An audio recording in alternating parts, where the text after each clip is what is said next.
Hey, happy Monday, everyone, and happy holidays, by the way. Bill Sheridan with the Maryland Association of CPAs here. I don't want to take up too much of your time before you kick off for some holiday cheer, but I did want to squeeze in one more CPA story for you. If you're new to this whole journey, we've been interviewing members near and far in search of the purpose behind the profession, right? The why behind what CPAs do. And this week, my guest is Melissa Tarkett. Melissa is a tax partner with Aprio, and near and dear to my heart, she is also a native of upstate New York, near Corning in the Finger Lakes area, not too far from where I grew up. Whenever I meet somebody who grew up near my hometown, I immediately like them, right? I mean, you know how it is with your hometown. There's a fondness there, I guess, that never goes away. But Melissa, so many folks that I talk to in this profession are so quick to say, yes, I'm a CPA, but I don't do taxes. Well, Melissa does taxes, and she loves it.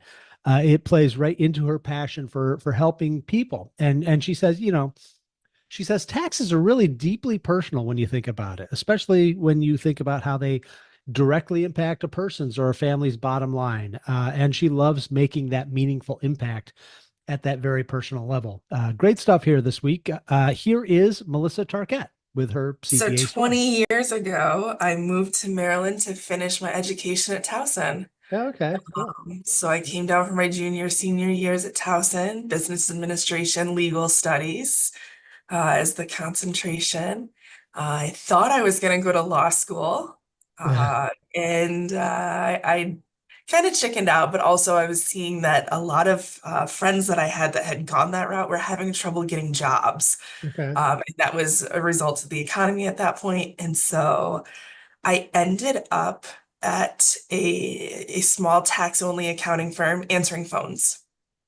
And they said, this isn't, I was answering phones and processing tax returns and like getting the mail and those sort of things. And they said,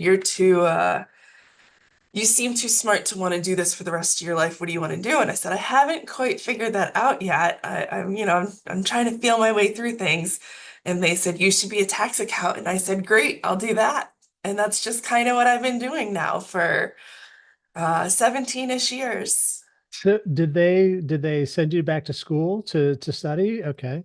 Yeah, so I went back to school, CCBC, to get the rest of my credits I needed just to sit for the CPA exam. Since I already had a business degree, I just really needed the accounting courses. So I went back to CCBC Catonsville to get the credits I needed to sit for the CPA exam. I spent about 5 years with them as a tax accountant and an associate. And then I moved on to Aronson, which is now Aprio, and I've been with them for 12 years now. That's a pretty cool story. I mean, so what was it about the work, about accounting that kind of clicked with you? So in tax, everything I do is based on the law, right? And so there's a really strong crossover there. And I love putting the puzzles together. I love to see how it all fits. How can I implement a strategy to support my clients in achieving their goals? Nice, nice. And that kind of dovetails nicely with where I really wanted to take our conversation today, which is, the purpose behind your work. I mean, what would you, as you think about it, what do you accomplish day to day doing what you do? What's the why behind your work? I think that's evolved and changed throughout my career. At first I was really more intrigued with the puzzle and how does it fit and how do I just sort of understand a different landscape. How do I even understand what people are talking about around me as I started my career, right? Mhm. And now my passion is around my people, my team, developing them, making sure they have opportunities in their career and support them the way that I've been supported throughout my career. How do I support my clients? In the middle market space that I'm working in, I have clients that are looking for their liquidity event, right? So how do I help them create generational wealth? How do I help them navigate combining companies? How do I help them navigate their exit? And I think that when you go to a cocktail party and you say you're an accountant, everyone wants a tax answer. So at least that's what I love that part of it, right? Because at least I can answer some of those questions. That's so funny because I run into so many members who the first thing they say is like, I tell people, I'm a CPA, yes, but I don't do taxes, Yeah. and here you are saying I'm CPA, and yes, I do taxes, and I love it. Yes. It's like, Yes.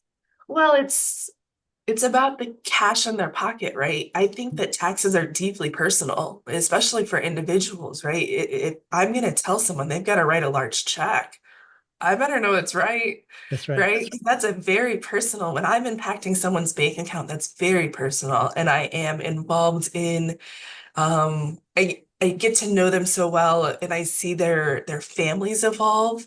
Marriages and babies and all those things that can impact them both personally and your family is your money is and that's going to relate to your taxes as well. It's pretty, I mean, and what I'm hearing from you is that, I mean, your why, the purpose, it's not a whole lot about what you do, but it's about who you do it for and serving others. Oh, absolutely.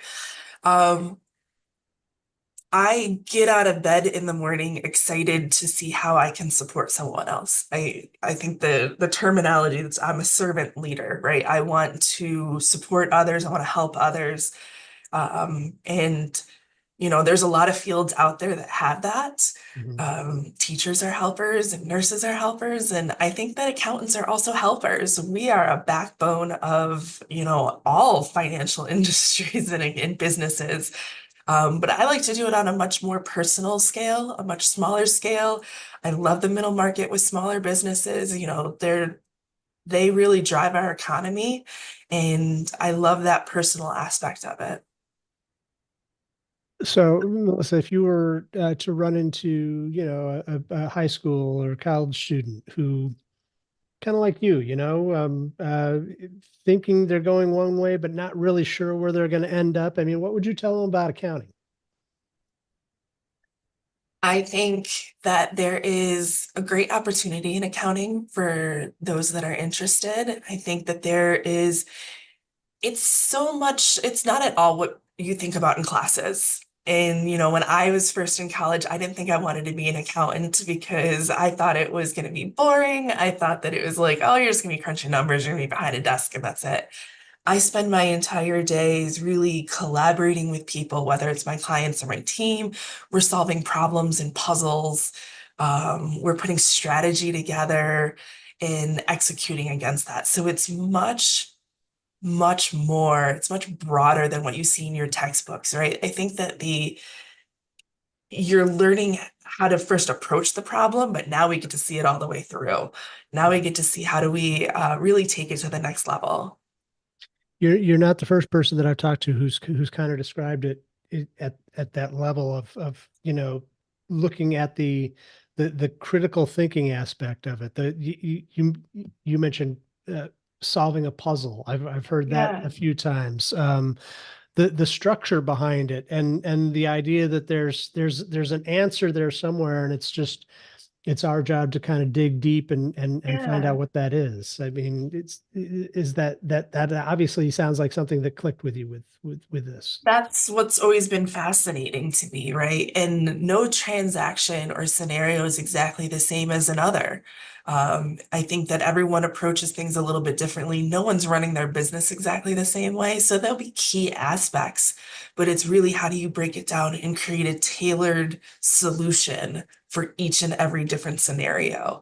And that's where I think the real fun is.